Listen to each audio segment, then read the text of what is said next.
ಹಿಡಿದು ಅಷ್ಟೇ ಅಲ್ಲ, ಅವ್ರಿಗೆ ಮುಚ್ಚಳಿಕೆ ಬರೆಸ್ಕೊಳ್ಳಿಕ್ಕೆ ಅದು ಮ್ಯಾಲೊಂದು ನಮ್ಮ ಲೆಟ್ರ್ ಬರೆದುಕೊಡ್ರಪ್ಪ.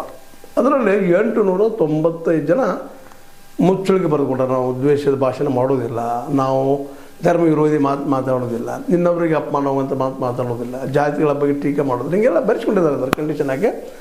ಆ 895 ಮಂದಿ ಒಳಗೆ 521 ಮಂದಿ ಹಿಂದೂಗಳಿದ್ದಾರೆ, 351 ಮಂದಿ ಮುಸ್ಲಿಮರಿದ್ದಾರೆ, ಇತರೆ ಧರ್ಮದವರು 30 ಜನ ಇದ್ದಾರೆ.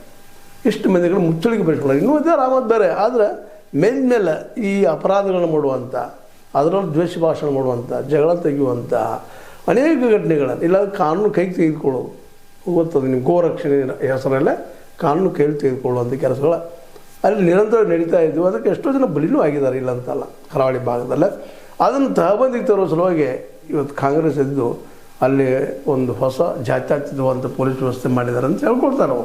ಅದು ಎಷ್ಟರ ಮಟ್ಟಿಗೆ ಜಾತ್ಯತೀತ ಅನ್ನೋದನ್ನು ನಾವು ಇಲ್ಲಿ ಗಮನಿಸಬೇಕಾಗಿದೆ. ಆದರೂ ಇದನ್ನೆಲ್ಲ ಗಮನಿಸಿದಾಗ ಇಲ್ಲಿ ಕಂಟ್ರೋಲಕ್ಕೆ ನಿಧಾನಕ್ಕೆ ಬರೋದನ್ನು ನೋಡಿದಾಗ ಇತ್ತೀಚಿನ ದಿನದಲ್ಲಿ ಕಾಣ್ತಾ ಇಲ್ಲ. ಆದರೂ ಹಿಂದೂವಾದಿ ಜನ ಒಂದಿಷ್ಟು ಆರೋಪ ಮಾಡ್ತಾಯಿದ್ದಾರೆ, ಇಲ್ಲ ಮುಸ್ಲಿಮ್ಗೆ ಅನುಕೂಲ ಮಾಡಿಕೊಡ್ತಾ ಇದ್ದಾರೆ. ಅದರಲ್ಲೂ ಏನಪ್ಪ ಅಂತಂದ್ರೆ ಈ ಒಂದು ದಿಶೆಯಲ್ಲೇ SDPIಗೆ ಹೆಚ್ಚು ಅನುಕೂಲ ಮಾಡಿಕೊಡ್ತಾರೆ ಅನ್ನುವಂಥದ್ದು.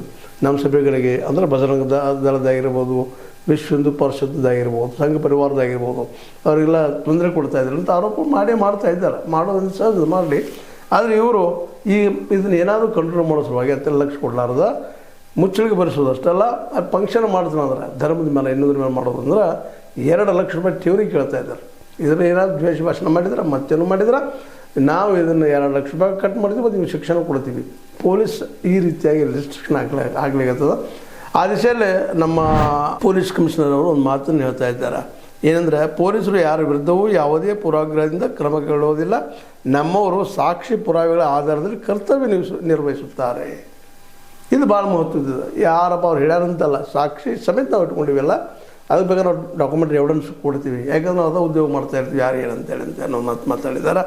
ಅಂದ್ರೆ ವಿಶೇಷವಾಗಿ